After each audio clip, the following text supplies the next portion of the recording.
What's up, guys? My name is SnyperSama, but you can call me Sniper. Welcome back to the channel. In today's video, we are going over another viewer-requested bowgun build. Ironically enough, I got both of these comments within a day of each other, and considering it has been as long as it has since I've made a light bowgun or heavy bowgun build, I was already kind of in my head that it was time to do it.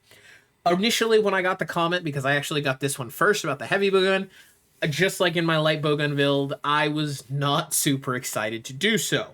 However, after some testing, after experiencing some things, doing a little bit of research, and just my own experience, I ended up figuring out that this build low-key kind of cooks. And both the light bowgun and the heavy bowgun build that I have crafted are insanely good at just about everything. I was very, very pleasantly surprised. So, YouTube commenter, thank you very much. Thank you to you for the idea for the week. This one's for you. Let's go ahead and get to it. Today, we are rocking the Insurrection Cannon. And just like our light bowgun build earlier in the week, this one is based around Sergios's Rarity 8 weapon. The reason for it is because it's just the best when it comes to the bowguns. When there is melee weapon, when you talk about the melee weapons, you have a lot of different things that kind of all get tossed together. You've got sharpness, you've got raw attack, you've got affinity, you've got for gun lance, what kind of shelling type it is, for hunting horn, what songs are played, for switch axe, what file type. You've got a lot more going for them when it comes to the melee weapons. However, when you look at the bowguns, you're looking for a couple of things. One, raw attack. Two, what type of ammo they take. And three, what kind of equipment skills they come with. And unfortunately, for every other bowgun, at least in my opinion in the game, nothing compares to Sergios. Sergios has blade scale loading and evading reload. Blade scale loading says is when you narrowly avoid a monster's attack, i.e. you hit the perfect dodge, okay, you get a special type of ammo. That special type of ammo is Sergios ammo, and it does a crap ton of extra damage. And then on top of that, you have evading reload. Evading reload is really good because it just means as long as you're dodging, you're just passively reloading. So as long as you play the game, you reload for free. It's really, really crazy why they gave Sergios both of these, but hey, I'm okay with it. Okay, so now that we've gone over that, let's go ahead and go over my custom bowgun setup and why. On this heavy bowgun build, we are doing spread ammo. And the reason for it is spread ammo has gotten a lot of love. And at least in my opinion, in the testing that I did, it beats out normal, pierce, and element by a pretty decent margin. I would say I was doing, on average, about 20% more damage with spread ammo combos than I was ever doing with pierce or normal or even element, depending on what monster it was. Some of the monsters like Omega, for example, that are really susceptible to like the thunder element, they were taking more damage from elemental boost mods. However, regular monsters, anything that wasn't kind of weighted towards an element, really, really suffered in the elemental category, and spread just did the best. On top of that, we have the standard mode upgrade. The reason for this is because we want to make sure that when your bowgun is in that standard mode, it's doing the best that it can. Okay, not to mention ignition mod. It's not bad. You don't need it, but because we're focusing majority of our time on spread ammo, we want to make sure that our spread ammo is as strong as can be, which is where the standard mod comes into play. Okay, as far as the special ammo, it's kind of up to you. For me, at least, I like the Wyvern Heart Ignition. I also really like Wyvern Piercer. Wyvern Piercer is just a little harder to do depending on what you're fighting because a lot of these monsters are fast, which means if you fire it, there's a chance you don't hit anything. At least with Wyvern Heart, it's kind of like a machine gun. You can just bop, bop, bop, bop, bop, your way to victory, okay? And then you have Wyvern Blast. This is the one that I prefer, but if I'm being honest, I don't really use either of these very often, the Wyvern Blast or the Wyvern Counter. I don't know why. It's just kind of like my brain forgets they exist, but like I said in my light bowgun video, I think between light bowgun and heavy bowgun, I still only have like less than 10 or 20 hunts on both of them the entire game. So let's go ahead and get into our armor. Our armor actually is pretty much identical to our light bowgun build, and that is because the bowguns minus some mobility and some defense are pretty much the same thing. We are using them in two different ways, but that's because we're using them to their strengths. Because the heavy bowgun does so much more damage, we are going to weight into the highest damaging class, which is spread ammo. So we have Guardian Fulgur Helm, we have Guardian Fulgur Vambraces. The reason for this is the extra stamina bar that you end up getting. That stamina bar is really nice. You can see I'll pull it out. I can hit 1 roll, I can hit 2 roll, and then maximum might goes away before it comes back. So not only am I able to roll, but I'm able to roll twice before I have to worry about losing any affinity. Okay? So, next up is you have Gore Magala. The reason we're rocking Gore Magala is because of the Antivirus and Frenzy. Antivirus and Frenzy is just a really, really solid 20% affinity increase. And when we are trying to rock something like spread ammo, we want to make sure that we are doing as much damage as humanly possible. Which means more affinity is good, okay? Last but not least, we have one of the best pieces of armor in the game, if not the best piece, the Uth Duna Gamma Wild Greaves. The reason for this, Quick Sheath and Agitator with the decoration slots is truly a masterful combo, especially on a slow weapon like the Heavy Bowgun. We want to make sure that we can put our weapon away when we need to, especially if you are running into a dangerous situation. You want to make sure that you are able to move as quick as possible.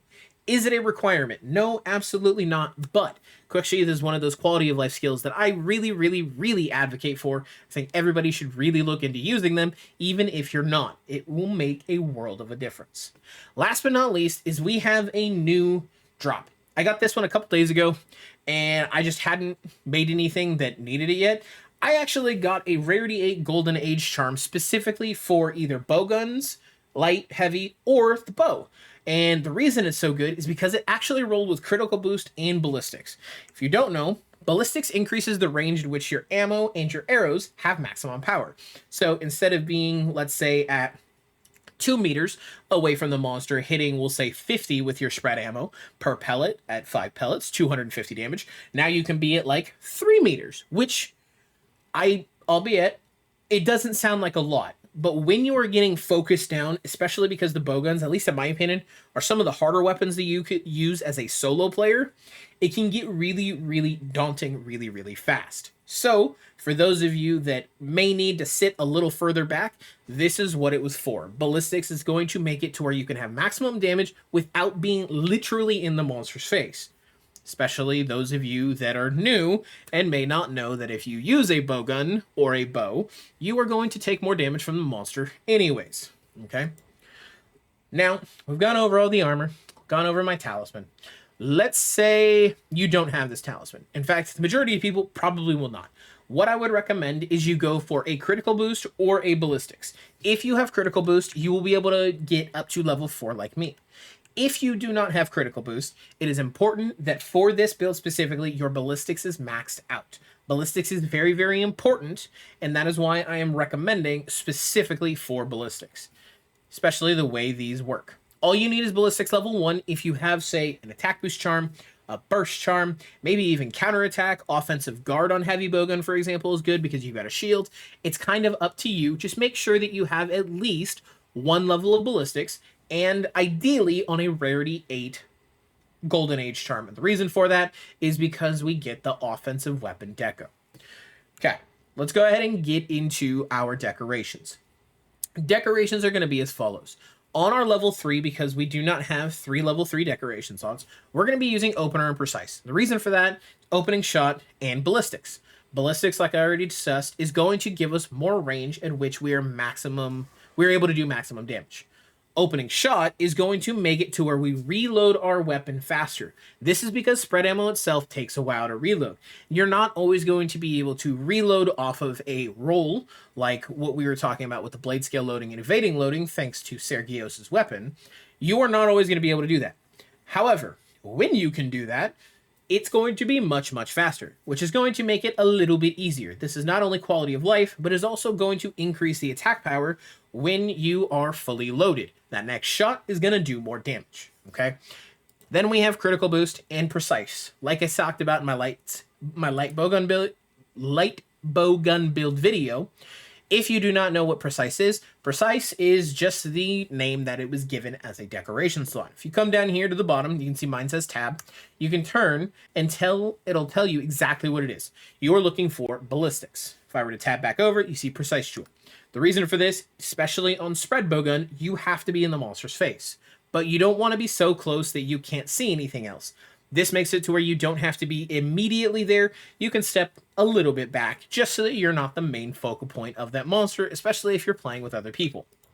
Next up, we have two Mighty Jewels. These Mighty Jewels are going to give us maximum might, giving us more affinity, and thanks to the additional stamina bar that we get, which will be getting some love in Title Update 4 with Gogmazios, it is super, super imperative that you are able to keep your stamina as high as possible to make sure that you are keeping your affinity as high as possible. Next up is we have a counterattack jewel. Counterattacks for the adrenaline rush.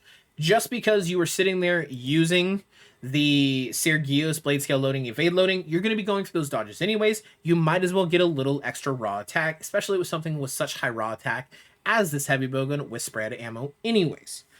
Next up, we have the evasion jewels and sane jewels. Evasion jewels are going to be very, very nice because it is going to give you evade window. Evade window on heavy bowgun is really, really good, kind of like it's really, really good on greatsword. And the reason for it is because the weapon is so inherently slow. Because the weapon is so slow, you are able to take advantage of those extra invulnerability frames to try and prevent yourself from just getting absolutely decimated at any given point. And because you take additional damage on bowguns and bow, the better you can dodge, the better off you'll end up becoming. If you don't get hit, you don't need this, and you could definitely substitute this out for something else. At least in the case of me, though, I like to make sure that when I'm using weapons that have some of those weaknesses, most notably like heavy bowgun and its speed, I want to make sure that I'm trying to bring it up to a level where it doesn't feel so much like a hindrance, and it just feels like every other weapon. Okay?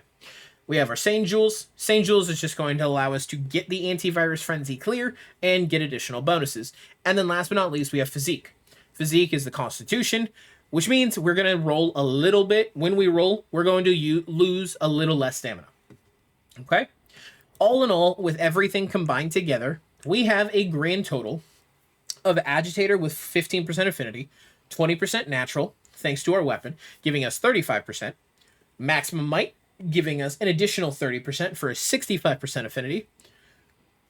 10% from Frenzy, being cured, specifically Frenzy, and then an additional 10% from Antivirus, giving us 20%. So now we are sitting at 20, 15, 35, 65, 75, plus an additional 10, 85% affinity, which means crit boost is being used to its fullest potential. Nearly, okay? And then on top of that, we're going to be getting the stamina gauge to guarantee that we have maximum might as often as possible, okay? Then you need to take a look at everything. We have 221, a 50% natural affinity, and let's go ahead and get started. You guys can see here, we're already on spread ammo. I'm going to go ahead and hit the dodge real quick, and you can see blade scale loading and adrenaline rush are active. I now have 221. That was the wrong button. My bird just jumped through him. All right, so you can see here, 468 damage. You can see I'm hitting on average for about 700 or 70 per, okay?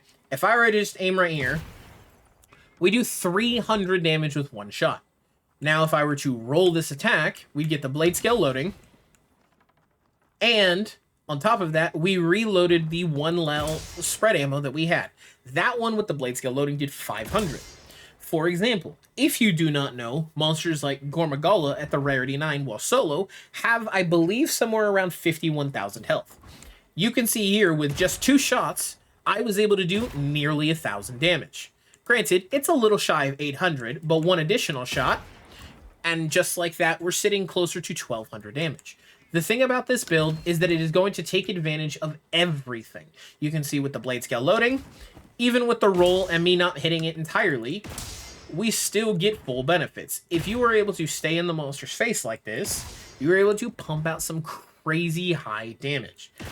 Especially because after firing, you can sit there and do sidesteps. The sidesteps only use a little bit of stamina. Blade scale loading active, and you can see here, we're still doing almost max damage. Max damage. In fact, let's go ahead and test it. Right here, we see 54.1. If we back up a little further, you can see we finally lost some damage. This is like a shotgun that we're firing right now. And we're back to full damage. Not only are you able to be approximately this far away from the monster, I don't even know what I would call this. It's hard to tell in this game with distances and stuff like that. But you're far enough away that you don't have to be concerned about immediate danger. So, those of you that are light bowgun, heavy bowgun enthusiasts, I hope you guys enjoyed this week. These builds were for you guys directly from the YouTube comments. I wanted to make sure that none of you felt underappreciated, none of you felt loved, none of you didn't feel unloved. Who knows? That's going to do it for me for today, guys. Thank you all for coming and watching. Thank you all for hanging out. Don't forget to like, don't forget to comment, don't forget to subscribe, and I'll see all of you in the next one. Farewell. I don't ever slow up, no I don't take shit. I got no love for the fakeness. If you wanna play tough and wanna hate this, I'll always show up and make a statement.